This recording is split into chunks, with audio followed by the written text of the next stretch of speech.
Muy buenos días, mis queridos hermanos y amigos, los fieles seguidores de estos devocionales. Gracias por acompañarnos un día más.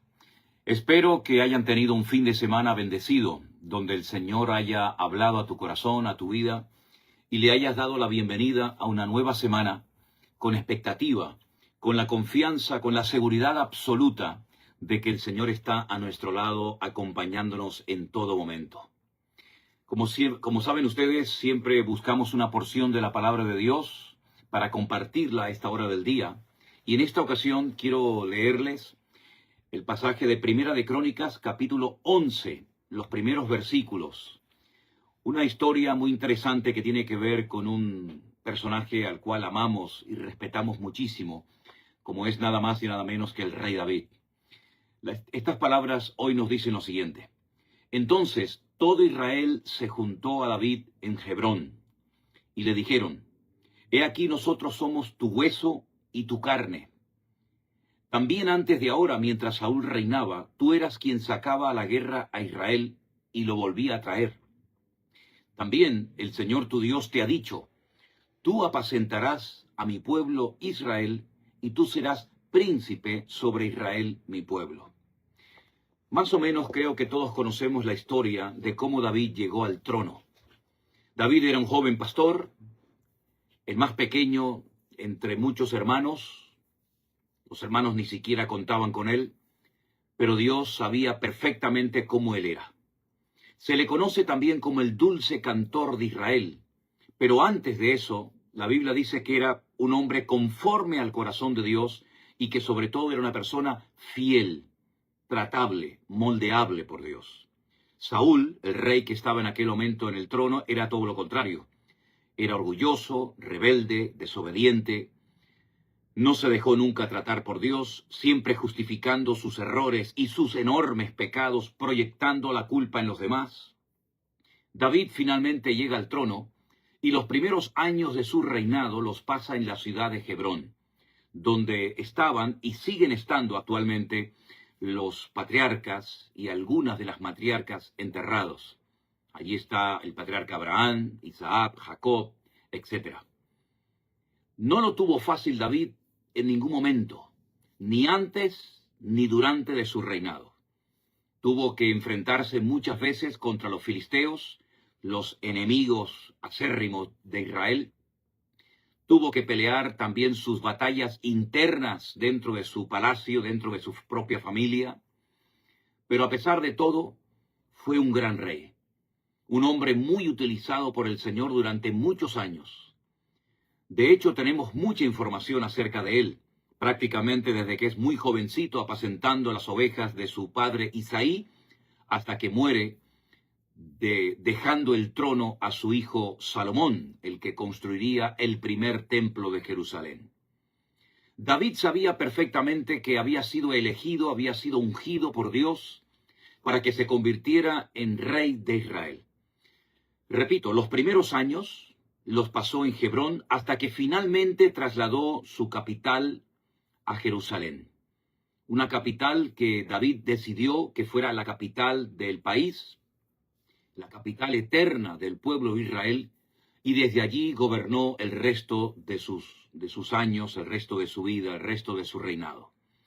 Hermanos queridos, las promesas que el Señor le dio a David parece como que nunca se cumplían. Algunos de ustedes pueden tener la sensación de que lo que Dios ha prometido como que no se cumple. Por ejemplo, hay un versículo que nos viene muy bien ahora a recordar que dice, el Señor no retarda su promesa, sino que es paciente para con todos, no deseando que ninguno perezca, sino que todos procedan al arrepentimiento. Es decir, hay un tiempo, a veces de espera, de trato personal de parte de Dios en nuestras vidas, para ver el cumplimiento de esas promesas preciosas que Dios nos ha dado en su palabra. Y no tenemos que desesperarnos, ni estar preocupados, ni angustiados, ni nerviosos, viendo cómo esa promesa se va a cumplir en nuestras vidas sí o sí. El Señor no llega tarde nunca a ninguna situación, a ninguna familia, sino que todo tiene su tiempo. Y como dice también uno de los salmos, encomienda al Señor tu camino, confía en Él y espera en Él. Ya sé que a veces la espera se nos puede hacer muy larga. Ya sé que a algunos no nos gusta esperar, pero sin embargo esa espera tiene que ser con gozo, con alegría, sabiendo que Dios está trabajando aún en el silencio. Aun cuando no notamos que nada esté cambiando, Dios está trabajando. Él tiene el control de todas las situaciones de nuestra vida. Y si estamos en orden, en obediencia, alineados con Él, no tenemos que tener ningún temor de nada ni de nadie, porque el Señor sus promesas las va a cumplir. El pueblo le recuerda a David que Dios lo había elegido como príncipe de Israel. El pueblo le recuerda a David que el Señor lo ha elegido en lugar de Saúl. Saúl va a caer tarde o temprano, es cuestión de tiempo. Y David tuvo que dejarse tratar y moldear por el Señor durante mucho tiempo, durante años. Pero finalmente lo que el Señor le prometió se cumplió. Y lo que Dios nos ha prometido también se va a cumplir en nuestras vidas, mis queridos hermanos y amigos. No tenemos que desesperarnos, no tenemos que perder, digamos, la confianza en nuestro Dios, ni mucho menos, sino aprender a esperar y a confiar en nuestro Dios, porque las promesas de Dios son sí y amén en Cristo Jesús nuestro Señor. No sé cuál es la promesa, no sé lo que tú necesitas, lo que tú estás esperando, tal vez que un hijo que lo das por perdido vuelva a casa arrepentido, que tu familia, tu matrimonio sea restaurado, que tu enfermedad sea tratada o sanada por nuestro Dios, no lo sé.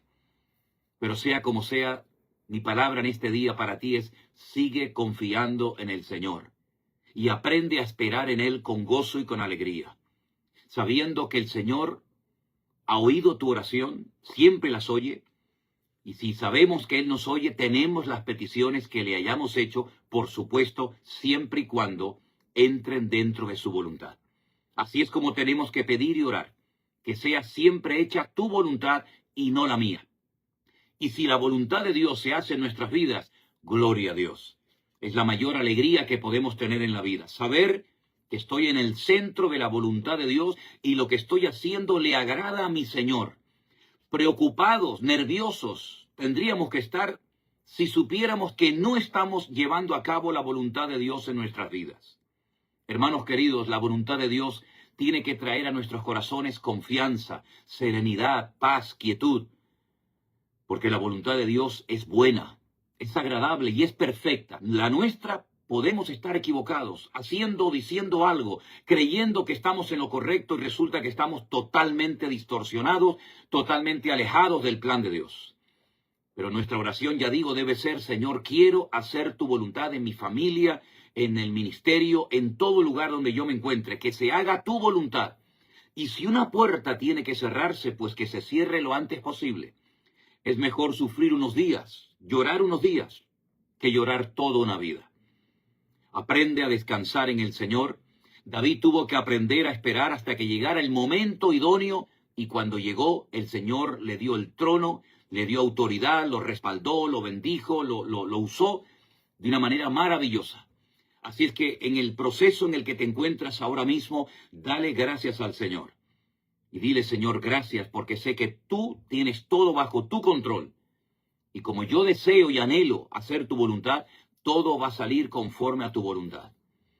Oramos en esta mañana, oramos en este día, poniendo nuestras vidas una vez más en sus manos. Confiamos en Él plenamente, sabiendo que Él sabe lo que hace. Y a pesar de nuestras emociones o de nuestro estado de ánimo, nos gozamos en el Señor, porque sabemos perfectamente que Él sabe lo que hay que hacer y cuándo y cómo tiene que hacerlo. Gracias por tu palabra, Señor. Gracias porque en la vida de tu siervo David vimos cómo tu propósito, tu voluntad se cumplió al pie de la letra. Nadie pudo impedir que tu voluntad se llevara a cabo en su vida. Como tampoco nada ni nadie va a impedir, si estamos en obediencia y alineados contigo, en obediencia, en santidad y en orden, que tu voluntad y tu propósito se cumplan en nuestras vidas. Guárdanos, Dios mío, hoy de todo peligro, que aprendamos a gozarnos en la espera y que tu paz gobierne nuestros corazones y pensamientos siempre, Señor. Ponemos nuestra vida en tus manos con acción de gracias en el nombre de Jesús. Amén. Amén. Dios les bendiga, hermanos. Gracias por acompañarnos cada día. Compartan estos devocionales con sus amigos, sus amistades, sus familiares, sus hermanos en Cristo. Recuerden siempre que nuestro único canal oficial es Centro Evangélico Vida Nueva. No está mi nombre en ningún canal, pero sí al nombre de nuestro ministerio. Porque no levantamos la figura de ninguna persona, levantamos el nombre de Cristo. Y eso es lo que queremos seguir haciendo el resto de nuestras vidas. Dentro de pocos días estaremos, Dios mediante, en nuestro congreso en Guatemala. Ya estamos expectantes y esperando que llegue ese momento para disfrutar con el montón de hermanos que van a estar allí con nosotros durante esos días. Además, tenemos la gran noticia de que los cultos se van a retransmitir por radio y por televisión, lo cual va a ser un impacto y una bendición tremenda para todo ese hermoso país de Centroamérica. Hermanos queridos, Dios les bendiga. Nos veremos mañana, Dios mediante, en el próximo devocional. Hasta entonces, que Dios nos guarde, nos bendiga y nos siga usando a todos y a cada uno de nosotros.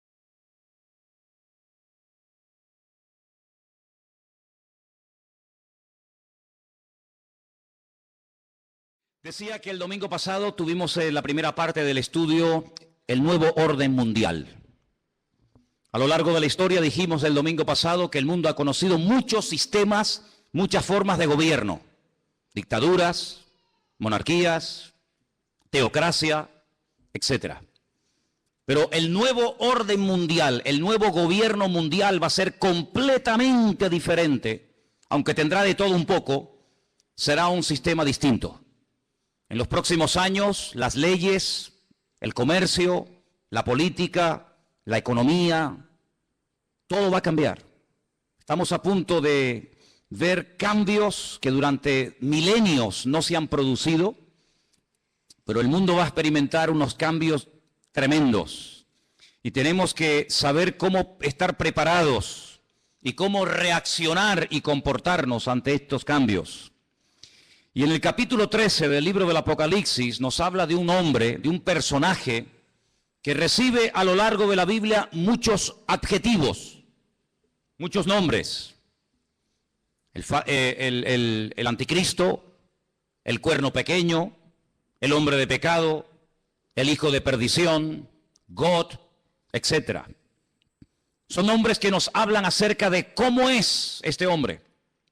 Pero hay un versículo que la semana pasada no tocamos y que yo, antes de entrar a hablar del segundo personaje que juntamente con el anticristo van a llevar las riendas de este mundo en los últimos tiempos, no tocamos, y es el versículo 2, Apocalipsis 13, verso 2. Y ahí se nombran 3 animales diferentes. 3 animales que los que hemos estudiado la Biblia sabemos qué está tratando de decir Juan, de una forma, digamos, oculta, ¿no?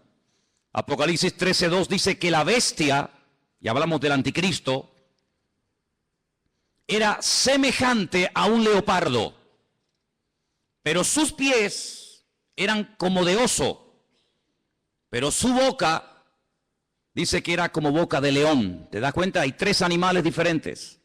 Su apariencia, la palabra semejante es muy importante en la Biblia. Selem. Cuando tenemos una fotografía, tenemos una imagen de una persona real, de una persona que existe, pero tenemos una fotografía, una imagen para que te hagas una idea de cómo es esa persona. Entonces la Biblia nos enseña que la semejanza, el aspecto exterior de este líder mundial, de este político llamado el anticristo, es semejante a un leopardo. Pero su forma de actuar, los pies, cómo camina, cómo se comporta, cómo actúa, es como un oso. Pero cuando habla, cuando da a conocer su mensaje, dice que es como un león. Claro, para entender esto, uno tiene que ir al libro de Daniel. Yo siempre he dicho que la Biblia es una especie de gran rompecabezas, un gran puzzle. Hay cosas que Daniel dice que el Apocalipsis te explica. Y hay cosas que lees en el Apocalipsis que si no conoces Daniel, no puedes entender nunca. La Biblia nos enseña que en el Antiguo Testamento, en la época del profeta Daniel en Babilonia, él tuvo un sueño una noche. Y él dice que vio 4 animales que le llamaron tremendamente la atención. Dice que él vio a un león con alas. Dice que vio a un oso que estaba apoyado sobre una pata más que de otra. Luego ve a un leopardo que tiene 4 cabezas y ve a una bestia, que fue la que más le llamó la atención a Daniel. Gracias al Señor, ese sueño el Señor se lo interpretó y le dijo lo que significa. Por eso no tenemos que inventarnos nada. Simplemente ir a la Biblia y ver qué explicación le dio el Señor a Daniel sobre ese animal, esos animales. Y le dijo, mira, el león es Babilonia. Amén. El león es el imperio que en este momento tú conoces y gobierna toda la tierra, Babilonia.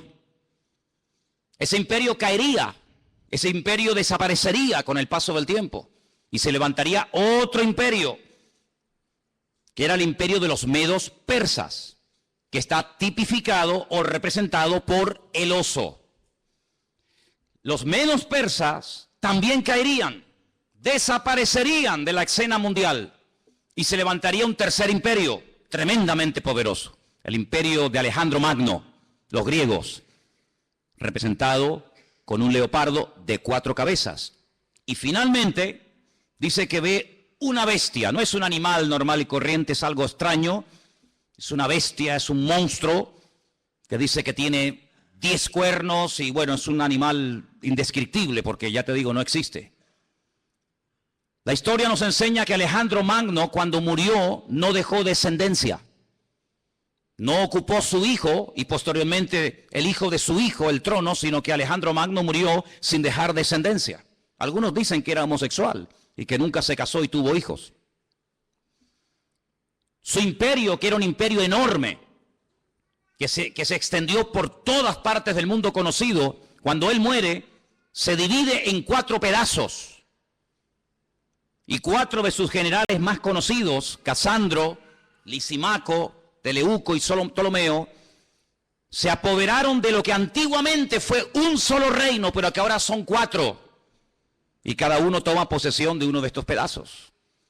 Así que sabemos que el león es Babilonia, el oso son los persas o los iraníes, y el leopardo era Grecia. ¿Y qué es lo que está diciendo el Señor a Juan en Apocalipsis capítulo 3? Que cuando aparezca en la escena mundial este hombre, que vamos a llamarlo el anticristo, va a tener de todo un poco. Su apariencia, su aspecto va a ser el de un leopardo, es decir, el de un griego. Cuando él se mueve, se comporta, toma decisiones, se actúa, dice que actuará como un oso, es decir, como un persa. Pero dice que cuando abre la boca y hable, se va a comportar como un león, como un babilónico. Claro, hay que ir a la historia y analizar y estudiar cómo eran esos pueblos. Porque aunque eran todos imperios terribles y paganos y idólatras y despiadados, hay características de unos que otros no tienen. Por ejemplo, los griegos le dieron mucha importancia al aspecto físico, al hedonismo, al vivir bien, al pegarte la gran vida.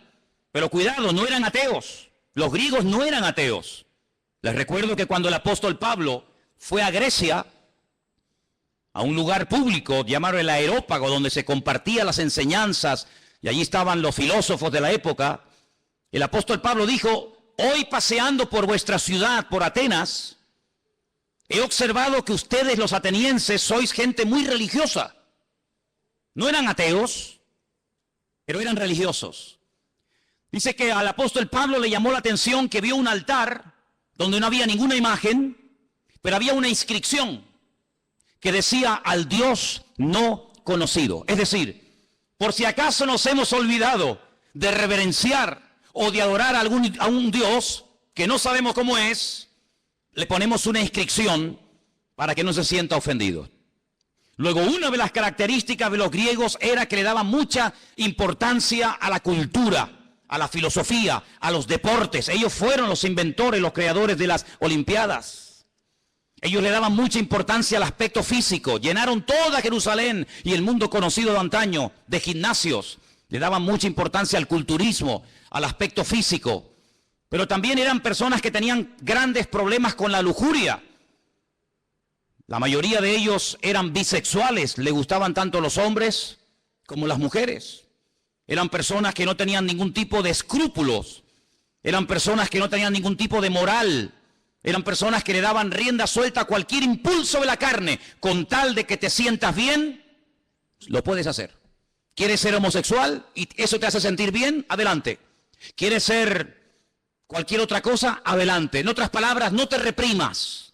No tengas ningún recato, ningún principio moral o espiritual, sino rienda suelta a los impulsos. El anticristo será así. El anticristo no será un ateo, pero será una persona, un libertino, una persona que le dará igual lo que sea, con tal de que la gente se sienta contenta y feliz. Por eso dice que su aspecto, su forma de ser es como la de un griego, una persona que le da lugar a la carne, al hedonismo. Pero dice que cuando actúa como un oso, como un persa. Y hermano, es interesante notar porque el imperio persa siempre tuvo algo muy interesante entre ellos, y es que siempre tenían una intención de expandir su territorio. Saben que desde hace muchos años ha estado mareando la perdiz los persas, Irán, pero una de las cosas que quieren es, siempre lo han querido y lo han dicho y no lo han ocultado, es la destrucción y aniquilación total y absoluta del Estado de Israel. Israel ha amenazado en varias ocasiones a Irán porque sabe que están construyendo armamento nuclear, no con fines, digamos, científicos, sino con fines militares. Irán recientemente dijo, si somos atacados por Israel, tenemos en este momento 80.000 misiles apuntando a la ciudad de Jerusalén y la destruiremos en cuestión de minutos. Es lo que ellos dicen. Por lo tanto, aunque aparentemente es una persona pacífica y educada y con una cultura tremenda, por otra parte, en su corazón es una persona que le gusta la guerra. Dice la Biblia, recuerden, la semana pasada cuando hablamos de este personaje, dice que él cambia de religión. Dice que al Dios de sus padres lo deja de adorar y comienza a adorar a Alá Maozín, al Dios de las fortalezas o al Dios de la guerra. Es una de las características del anticristo. No es un ateo, pero es una persona que utiliza lo espiritual, lo religioso, para fundarse en esa fuerza espiritual que da, por así decirlo, la religión, y emprender guerras. Todos sabemos que muchas guerras se han emprendido y las que faltan en nombre de Dios o en nombre de la religión. Los protestantes han matado gente, los católicos han matado a gente. No hay ni una sola religión que no esté manchada de sangre. Todos han utilizado el nombre de Dios. Cuando la famosa guerra del Golfo, veíamos a Saddam Hussein orando para recibir fuerzas para atacar a los americanos y vencerlos, pero también veíamos en las iglesias de Norteamérica orando a los creyentes para que los soldados norteamericanos no murieran, y vemos que se mezcla todo, lo político, lo religioso, lo espiritual. Así será el anticristo, un sincretismo, una mezcla de todo, una mala utilización del nombre de Dios, utilizando a Dios para beneficios personales. Pero dice que cuando él habla como un león, es decir, será un ser arrogante. Los babilónicos, si algo tenían que les caracterizaba, era la arrogancia, la soberbia. Se creían que eran los amos, los dueños del mundo. Así será este personaje.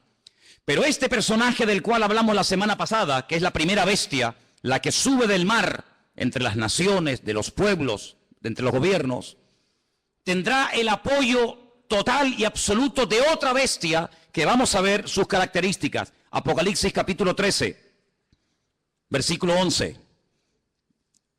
Y fíjense en esta palabra. Después vi otra, no es la misma, es otra bestia que subía de la tierra. La primera bestia subía del mar, la segunda sube de la tierra. Tenía 2 cuernos semejantes a los de un cordero, pero cuando hablaba como un dragón. Jesús dijo en cierta ocasión que de la abundancia del corazón habla la boca. ¿Cuántos dicen amén? Su aspecto es un cordero, pero en cuanto abre la boca sale toda la basura que tiene dentro y se da a conocer lo que realmente lleva: maldad y muerte por todas partes. Dice que ejerce toda la autoridad de la primera bestia en presencia de ella. hace que la tierra y los moradores de ella adoren a la primera bestia, cuya herida mortal fue sanada. Versículo 13. También hace grandes señales, de tal manera que aún hace descender fuego del cielo a la tierra delante de los hombres. Versículo 14. Engaña a los moradores de la tierra con las señales que se le ha permitido hacer en presencia de la bestia, mandando a los moradores de la tierra que le hagan imagen a la bestia que tiene la espada, la herida de espada y vivió. Se le permitió infundir aliento a la imagen de la bestia para que la imagen hablase e hiciese matar a todo el que no la adorase. Verso 16. Hacía que a todos, pequeños y grandes, ricos y pobres, libres y esclavos, se les pusiese una marca en la mano derecha o en la frente, y que ninguno pudiese comprar ni vender sino el que tuviese la marca o el nombre de la bestia o el número de su nombre. Dice, aquí hay sabiduría. El que tiene entendimiento, dice, el que tiene entendimiento cuente el número de la bestia, pues es un número de hombre y su número es 666. Es decir, que en los últimos tiempos surgirá un nuevo orden mundial. El mundo no será como lo hemos visto hasta el día de hoy, donde cada uno hace lo que le da la gana y cada uno gobierna. No. En los últimos tiempos habrá un nuevo orden mundial dirigido y capitaneado por un presidente mundial que tendrá una fuerza militar, económica y política increíble. Y a este personaje se le conoce vulgarmente con el nombre del anticristo, el que se opone a Cristo, el que quiere suplantar la figura de Cristo. Pero tendrá a una persona que la Biblia lo llama, fíjense qué curioso, falso profeta. Si analizamos toda la Biblia, vemos que la figura de los profetas era algo muy importante. La Biblia está llena de verdaderos y auténticos profetas. Daniel, Jeremías, Isaías, Habacuc, Sofonías, Malaquías, cientos de buenos profetas. ¿Qué era un profeta? Un profeta era un hombre de carne y hueso, como cualquiera de nosotros, con una comunión con el Señor tremenda, que a través de sueños o de visiones o por voz audible, recibía mensajes del Eterno, recibía mensajes del Señor para transmitirlos al pueblo de Israel, para que de esa manera el pueblo no pecara, para que de esa manera el pueblo no terminara adorando a otros dioses, para que el pueblo supiera en todo momento lo que tenía que hacer y lo que no tenía que hacer. Un profeta era una bendición para el pueblo. ¿Por qué? Porque era el nexo que unía al pueblo con Dios y a Dios con el pueblo. Era la persona que hacía la función de la boca de Dios. Cuando Dios quería decirle algo al pueblo, hablaba a través del profeta. Pero dice la Biblia, y la Biblia está llena de ejemplos de falsos profetas. Hay capítulos enteros en Jeremías, en Ezequiel y otros libros que nos hablan acerca del daño tremendo que hacían los falsos profetas. Por ejemplo, la Biblia dice que cuando las tropas del rey Nabucodonosor habían rodeado la ciudad de Jerusalén, había falsos profetas que decían, tranquilos, no pasa nada, no se preocupen, vamos a ganar la guerra. Nabucodonosor va a ser derrotado, se va a cansar y se va a marchar a su tierra. Vienen tiempos de paz, vienen tiempos de abundancia, vienen tiempos de prosperidad. Pero había uno llamado Jeremías, que era el verdadero profeta, y decía, no les crean, les están mintiendo. Es mentira, no viene paz, viene guerra. El enemigo no se va a ir, nos va a destruir, nos va a destruir la ciudad, nos va a quemar el templo, va a matar a nuestros jóvenes. Siempre hubieron falsos profetas que engañaban al pueblo. Siempre había falsos profetas que venían supuestamente en nombre de Dios. Y la gente, lógicamente, en muchas ocasiones, le hacía más caso y prestaba más atención a los falsos profetas que a los verdaderos profetas. ¿Por qué? Porque el falso profeta decía lo que el pueblo quería oír. El verdadero profeta muchas veces iba en contra de la voluntad del pueblo. Por eso a la mayoría de los profetas los terminaban matando. ¿No dijo el Señor, Jerusalén, Jerusalén, que matas a los profetas y apedreas a los que yo te envío? ¿Cuántas veces quise juntar a mis hijos como la gallina junta sus polluelos y no quisisteis? La ciudad de Jerusalén pasó a la historia como una ciudad que mataba a los profetas. Porque los profetas confrontaban, los profetas hablaban claro, Los profetas no eran aplaudidos, eran gente odiada.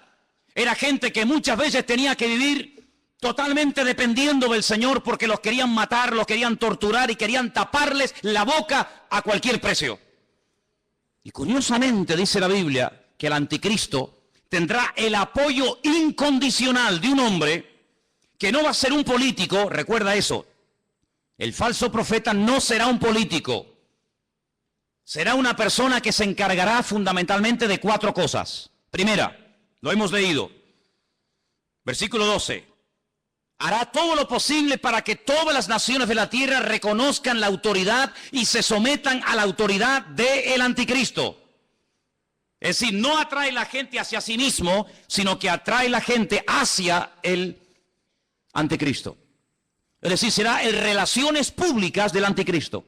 El que le hará la publicidad, la propaganda.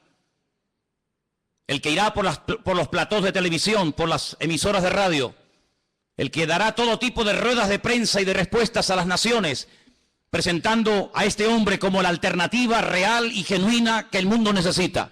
Les puedo asegurar que será conocido en todas partes de la tierra. Un hombre carismático, un hombre que sabrá llevarse bien con los árabes, con los judíos, con los musulmanes, con los católicos, con los evangélicos, con los ateos, con todo el mundo.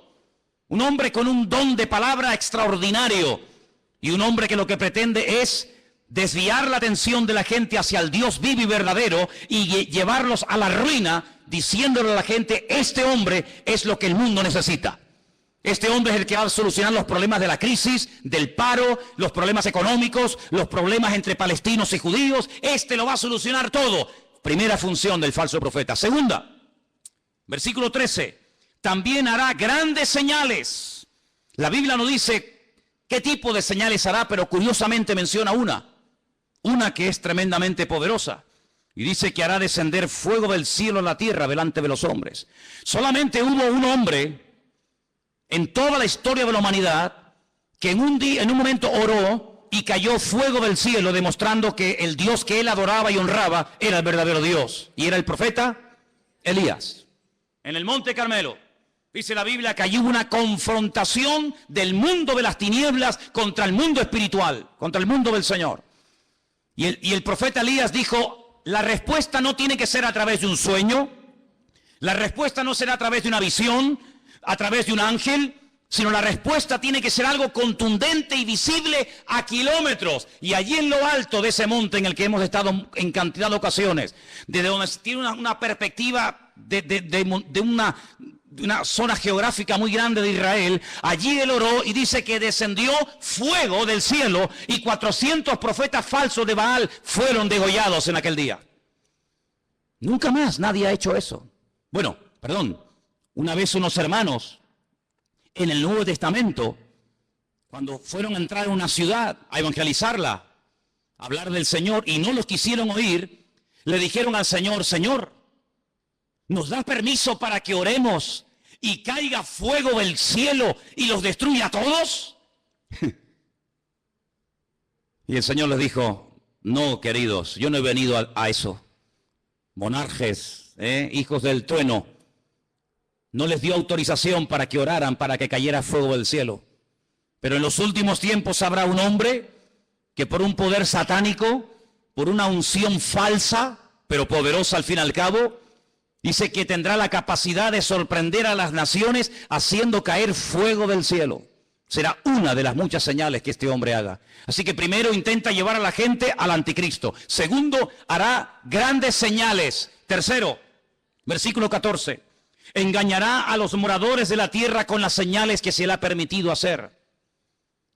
Jesús dijo en Mateo capítulo 24, hoy se ha leído este capítulo aquí en el púlpito. En Mateo capítulo 24 dice que cuando Jesús salía del templo de Jerusalén, los discípulos le dijeron, Señor, observa, ¿qué templo tan hermoso tenemos? Un templo maravilloso, es una maravilla para nosotros los judíos tener un templo tan bonito en nuestra ciudad de Jerusalén. Jesús les dijo, no quedará piedra sobre piedra que no sea destruida. Cuando ellos cruzan el torrente de Cedrón y se van al monte de los olivos, allí 4 de sus discípulos, 4 solamente, le dicen, Señor, ¿cómo? ¿Cuándo?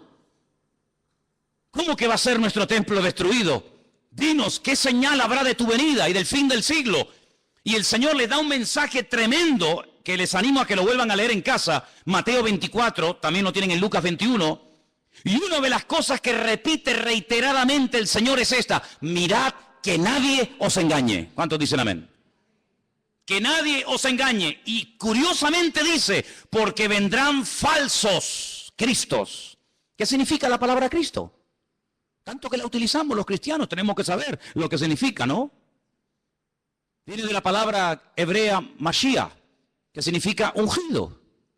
Vendrán muchos falsos ungidos. Eso es lo que está diciendo.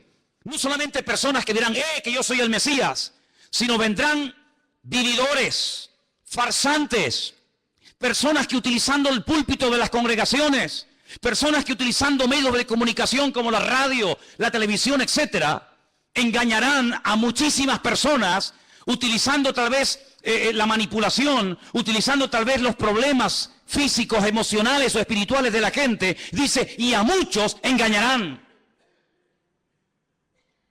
Pero el Señor dice, mirad que nadie os engañe, porque no solamente vendrán falsos ungidos, sino también dice falsos profetas. ¿Qué es un profeta?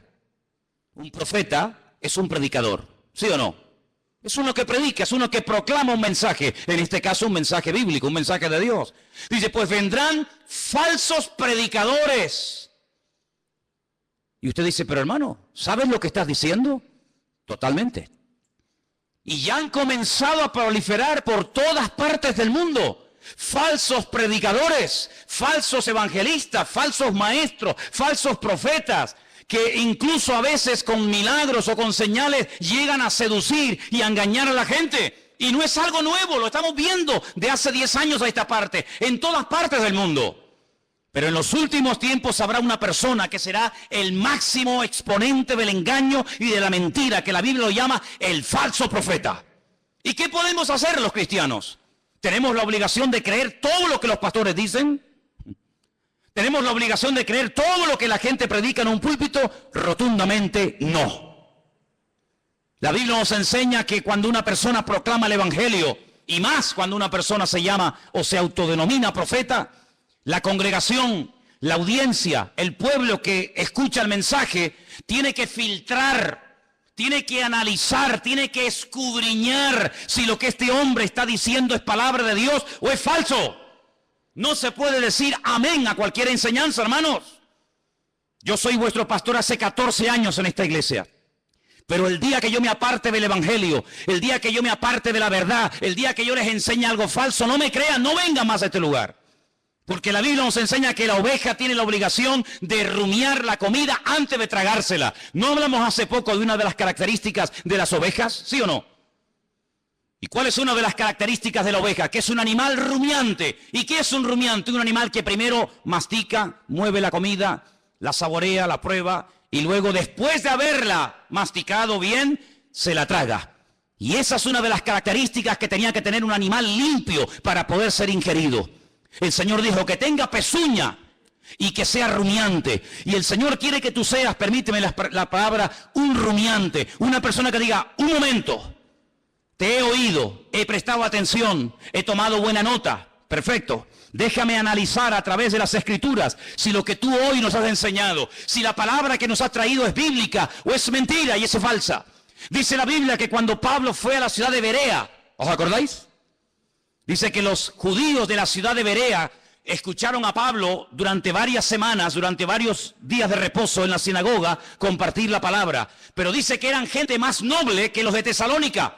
¿Por qué dice la Biblia que los judíos de Berea eran diferentes a los judíos de Tesalónica? Dice, porque ellos comprobaban cada día en las Escrituras si las enseñanzas que el apóstol Pablo le daba a la congregación eran palabra de Dios o no eran palabra de Dios. ¿Cuántos dicen amén?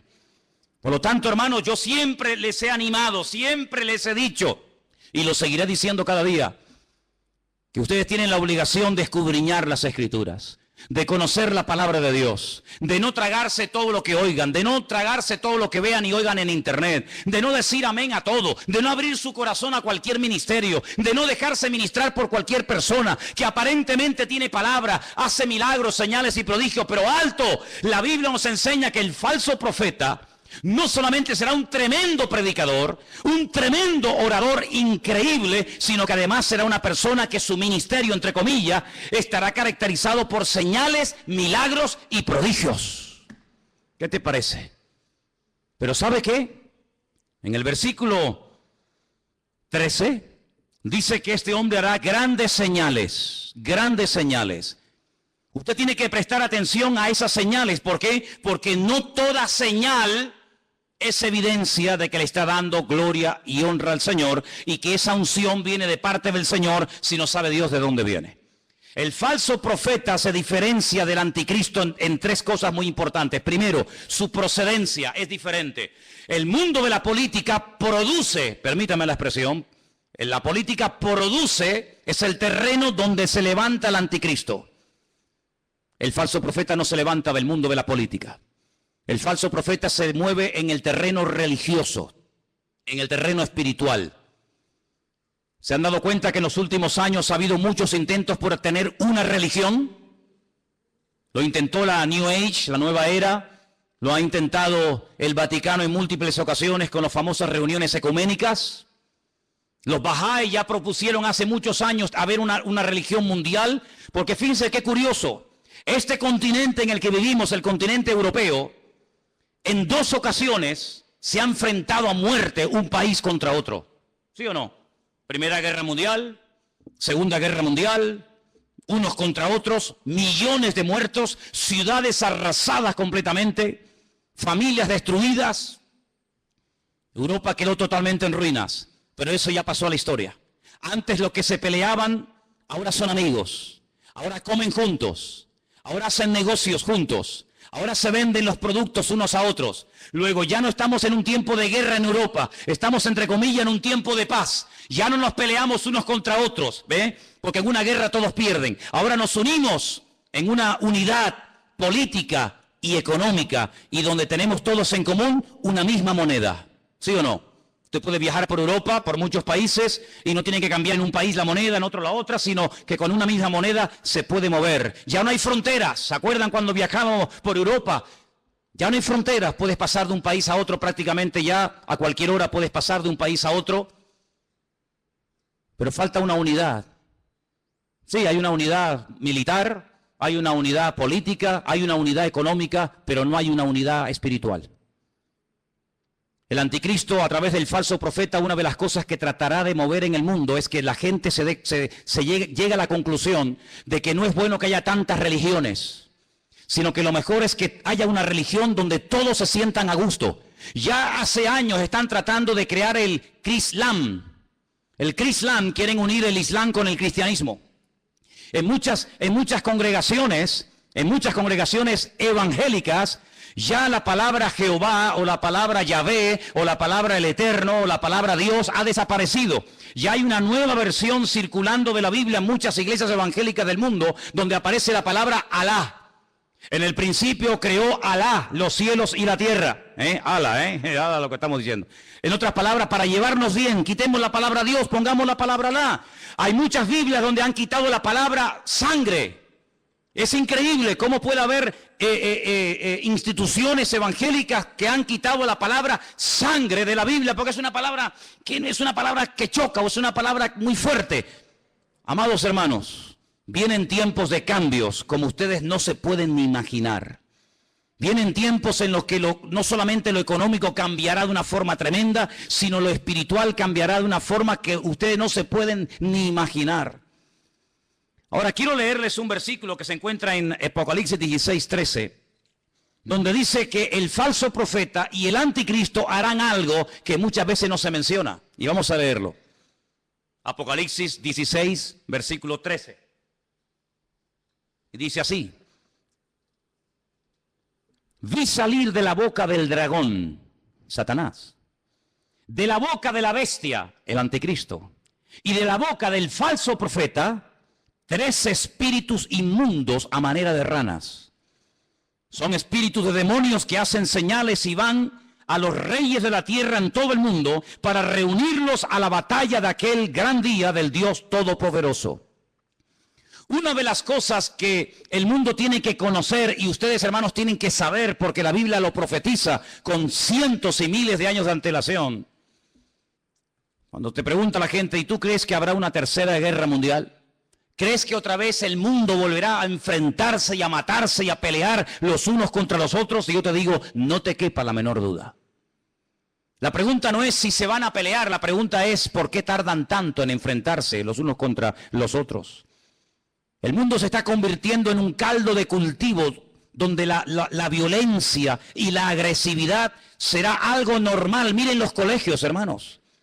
Hay muchos colegios en los Estados Unidos que es un peligro, porque cuántos niños, cuántas docenas de jóvenes han entrado armados a un colegio y han asesinado a cantidad de compañeros. Amados hermanos, la violencia va a ser una de las características de los últimos tiempos. Habrá violencia en la sociedad, violencia en el tráfico, violencia en las iglesias, violencia en los parlamentos, violencia por todas partes. El Señor Jesucristo dijo que Él vendría, pero antes de que Él viniera, los tiempos en los cuales viviríamos serían como los días de Noé. Y cuando uno observa la generación en la que le tocó vivir a Noé, no era una sociedad pacífica.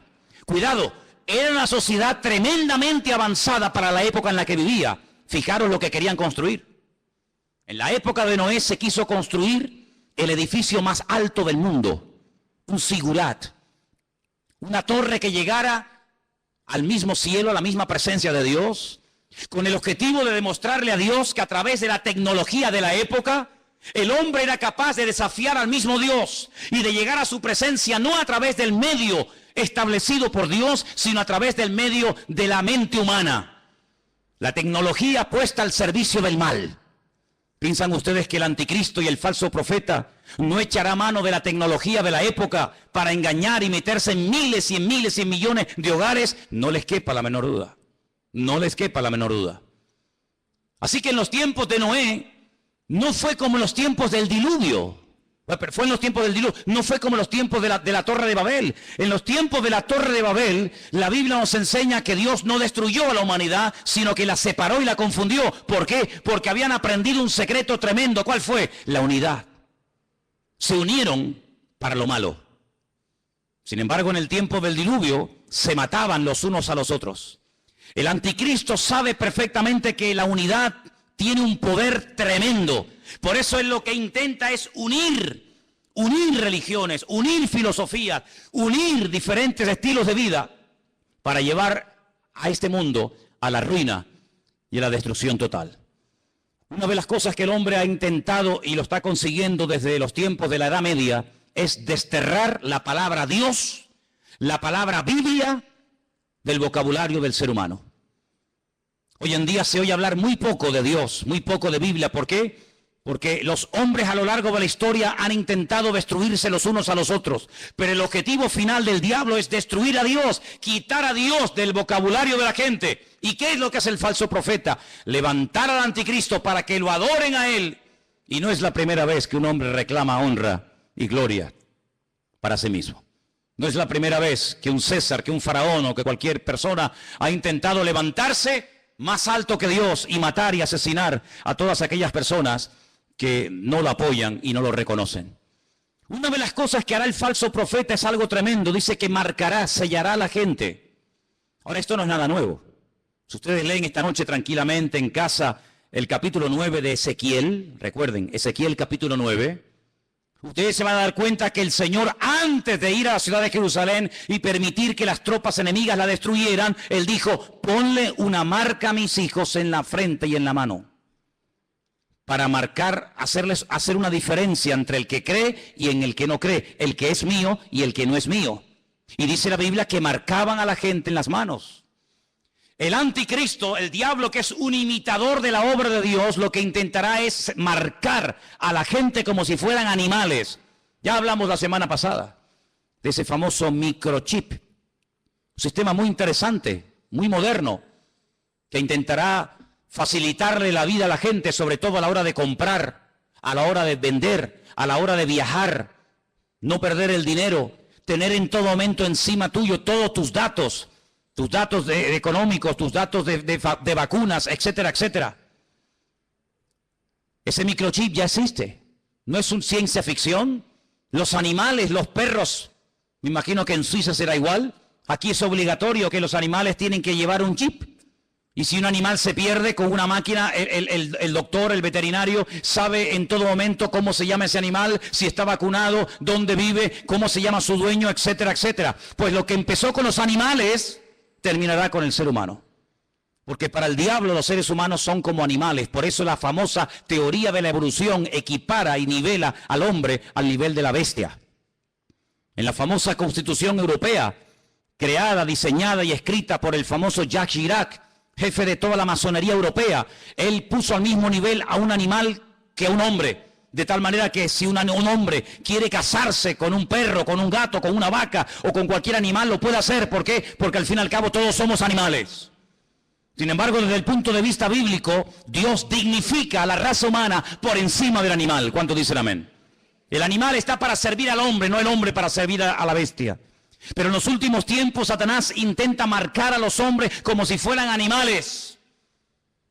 Y les cierra las posibilidades de poder comprar, de poder vender, de poder buscarse la vida si no te dejas marcar. Pero esa marca, esa especie de microchip indeleble, invisible, que no molesta, que está ahí dentro y ni te enteras que está, también permite en todo momento tener a la población mundial localizada en cualquier parte donde se encuentre. Así de claro. Dice que este microchip está alimentado por una pequeña pila de litio, de tal manera que si la persona en un momento determinado decide quitárselo y lo toca y lo abre, se envenena la sangre por esa sustancia. Pero en todo momento esa persona está localizada y ya en muchos lugares, gente multimillonaria y personas importantes se están poniendo esa especie de marca de microchip interno en su piel. ¿Para qué? Para estar localizados en caso de que sean secuestrados y que en cualquier momento los puedan localizar. Sí, suena como ciencia ficción, ¿verdad? Suena como algo de Steven Spielberg, ¿no? Suena como algo que tú dices, pero esto es una cosa increíble. Vuelvo a hacerles la pregunta que les hice el domingo pasado. ¿Cómo hace 2000 años un hombre llamado Juan, pescador de Galilea, un hombre que no fue a la universidad, ni tuvo en sus manos nunca un ordenador, ni tuvo nunca en sus manos un móvil, ni toda la información que tú y yo podemos tener ahora mismo? ¿Cómo es posible que este hombre nos dé unos datos de la civilización de los últimos tiempos de una forma increíble, hasta el punto que hay momentos en los que él llora escribiendo el libro del Apocalipsis, viendo lo que se avecina y viendo lo que viene?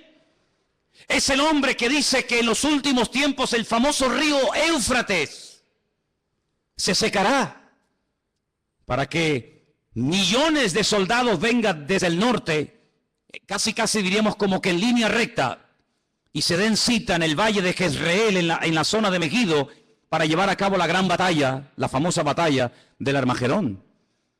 Sabemos que en el punto de mira hay un pequeño pueblo que tiene 22.000 kilómetros cuadrados. Un pueblo que ha sido el pueblo más odiado, más perseguido de toda la historia de la humanidad. Y es el pueblo de Israel. Así de claro. Dios decidió que su hijo naciera en una pequeña aldea insignificante de Israel llamada Betlehem, la casa del pan. Belén la conocemos nosotros.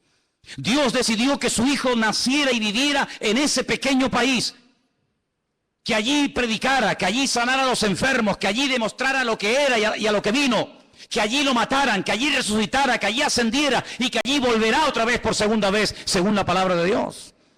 Y sabemos que los tiempos se acortan. La Biblia dice que los últimos tiempos tendrán que ser acortados, porque si el Señor no acorta los tiempos, la maldad llegará a un nivel, a una envergadura de tal magnitud que dice que nadie podría salvarse aunque quisiera. Por eso, amados hermanos, tenemos que doblar la guardia como iglesia. Tenemos que meternos en las páginas de la Biblia. Tenemos que conocer lo que dice la palabra de Dios acerca de los últimos tiempos. No dejarnos engañar, no dejarnos seducir, no dejarnos atraer por cosas que aparentemente son muy atractivas, muy bonitas y maravillosas, pero que su fin, dice la Biblia, pueden ser caminos de muerte. Analice todo lo que oye. Analice a la luz de la palabra de Dios todo lo que escucha. Porque la palabra de Dios nos enseña que los últimos tiempos serán tiempos de engaños, tiempos de falsas profecías, tiempos de falsos milagros. Ahora bien, La gente está tan necesitada, tan desesperada, que se agarrarán a un clavo ardiendo con tal de salir de su desesperación. Nunca olvidaré cuando una persona enferma me dijo: si yo supiera en este momento que el diablo me puede sanar, le entregaría mi vida a él. Así me lo hizo, así me lo dijo. El diablo va a utilizar los problemas sociales, los problemas físicos, los problemas económicos de las familias. El diablo sabe perfectamente que hay un vacío en la sociedad que nada ni nadie logrará llenar jamás. Puedes tener mucho dinero, puedes viajar por el mundo entero, puedes tener la mejor casa de la tierra, puedes tener y tener y tener. Pero el Señor Jesucristo no solamente te ha creado para que llegues a tener ciertas y determinadas cosas en la vida, sino que el Señor nos ha creado con sus manos para que seamos su pueblo y estemos en plena comunión con Él. ¿Cuántos dicen amén? Por eso, amados hermanos, cuando ustedes escuchen a alguien, cuando ustedes oigan a alguien, cuando ustedes observen a alguien, háganse la siguiente pregunta: ¿a quién está levantando este hombre? ¿A quién intenta glorificar? ¿Hacia quién intenta desviar la atención? ¿Hacia él mismo? ¿O lo que intenta esta persona es levantar en alto el nombre que es sobre todo nombre, el nombre de Jesús, para que la gente adore al Rey de Reyes y al Señor de los Señores?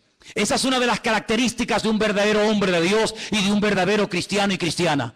Una persona que no intenta llamar la atención sobre sí mismo, sino que emplea su testimonio, su antigua vida, sus malos hábitos, etcétera, etcétera, para que la gente reconozca que el cambio se ha producido, no porque se le ha propuesto, no porque tuvo una fuerza de voluntad increíble, sino porque hubo un Dios todopoderoso que le transformó, que lo cambió y que lo llenó y que hoy le da la gloria a ese Dios. ¿Cuántos dicen amén? Así que, amados hermanos, el falso profeta. Qué interesante. Hay iglesias que se llaman, y no tengo nada en contra de ese nombre, pero iglesias que han decidido llamarse Iglesia de la Profecía. Y hay muchísimas personas que les encanta todo lo profético. He ido incluso a algunas reuniones, he ido a algunas convenciones, no muchas, pero alguna vez he escuchado personas que cuando van a un evento, a una conferencia, a un culto especial, lo que te dicen es: he venido aquí porque este hombre o esta hermana o esta mujer tiene profecías y tiene palabras para mí. Y la gente hace cola y espera horas para que vaya una persona y le imponga las manos y algo con voz bajita, la mayoría de las veces le susurre al oído y le diga que va a ser y que va a tener y que va a ser prosperado y que va a ser bendecido. Y la gente agarra esa palabra como si fuera una palabra de Dios, cuando la única palabra de Dios que tenemos es esta que tenemos en nuestras manos. ¿Cuántos dicen amén? Si usted busca palabras, si usted busca consejos, si usted busca algo que le oriente para saber si me caso o no me caso, si me voy o me quedo, si compro o no compro, es la bendita palabra de Dios. Dice el salmista: lámpara es a mis pies tu palabra y lumbrera mi camino. No busques en los hombres lo que solamente en Dios puedes encontrar. Si buscas palabra, métete en tu aposento, dice la Biblia, cierra tu puerta. Y tu Padre que te ve en lo secreto, dice, te recompensará en público. Pero qué fácil es ir a una persona para que nos diga esa persona, supuestamente en nombre de Dios, lo que yo tengo que hacer. Cuidado, porque la Biblia dice que en los últimos tiempos el don de la profecía será mal usado para engañar y para seducir a las almas inconstantes. Claro que creemos en las profecías. No menospreciéis la profecía, dice la Biblia, pero las profecías de la Biblia, no las profecías inventadas, no el producto de la imaginación. ¿Saben lo que decía Jeremías al pueblo? Ustedes, Dios no los ha enviado a ustedes, ustedes profetizan y tienen el descaro y la desfachatez de esperar que lo que han profetizado se cumpla cuando saben que Dios no está hablando a través de vuestras bocas. Amados hermanos, maldito el hombre que confía en el hombre, pero bienaventurado el hombre que confía en el Señor. ¿Cuántos dicen amén?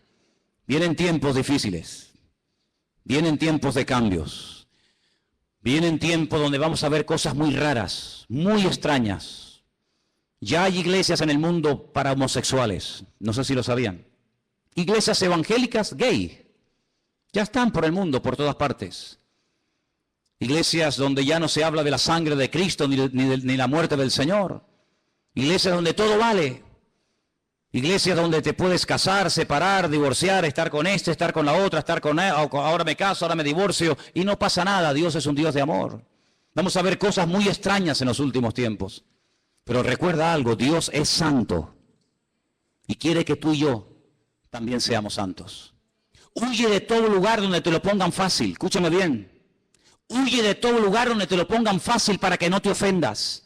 Lo políticamente correcto, sabes que es una expresión que se usa mucho hoy en día, ¿no? Lo políticamente correcto, no lo digas tan duro para que no se ofendan, no lo digas tan contundente para que no...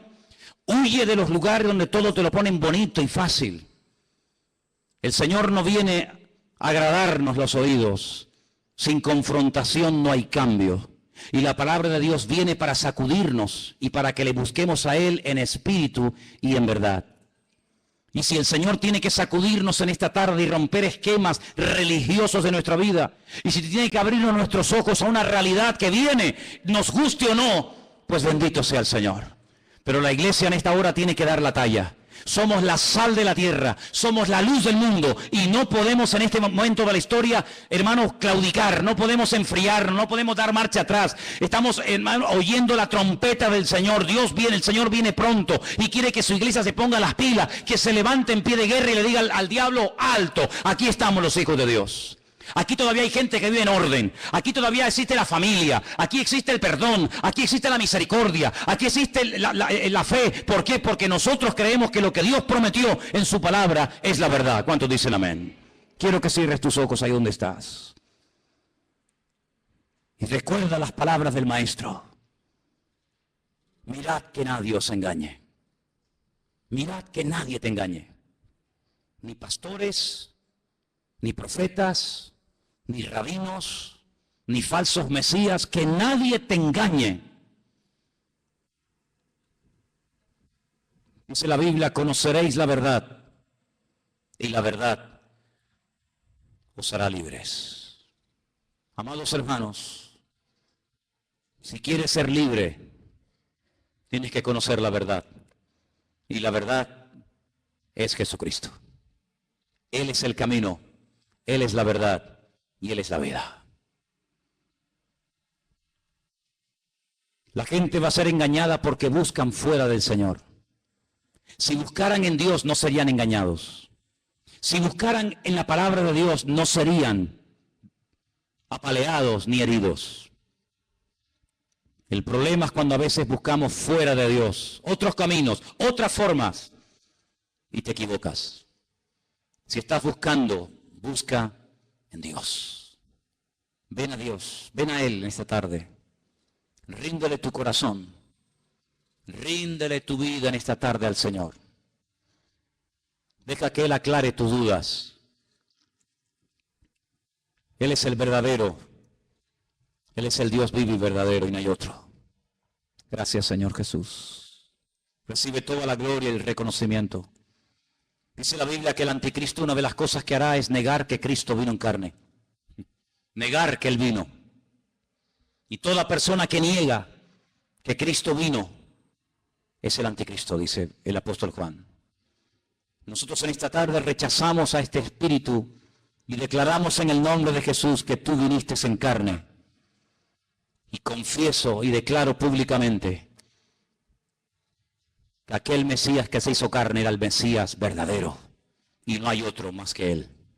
Bendito seas.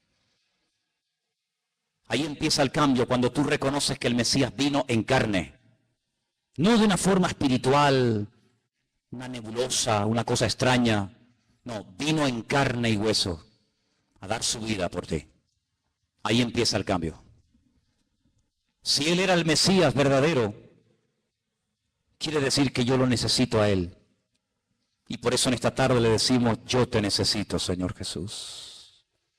Te necesitamos, Señor, en nuestra vida. Los que somos padres, las madres, los creyentes, tus hijos te necesitan hoy más que nunca, Señor. En este tiempo de engaño, en este tiempo de tantos cambios y de tanta agresividad, nosotros te decimos, tú eres nuestra paz. Tú eres nuestra calma en medio de la tormenta, Señor Jesús. Recibe la gloria, Dios mío. Recibe la honra, mi Señor. Aleluya. Si en esta tarde entre nosotros hay alguien que nunca le ha entregado su vida al Señor, yo te animo a que lo hagas hoy. Te animo a que ahí donde estás, le digas, Señor, yo me entrego a ti. Yo quiero conocerte, Jesús. Yo no te ofrezco una religión.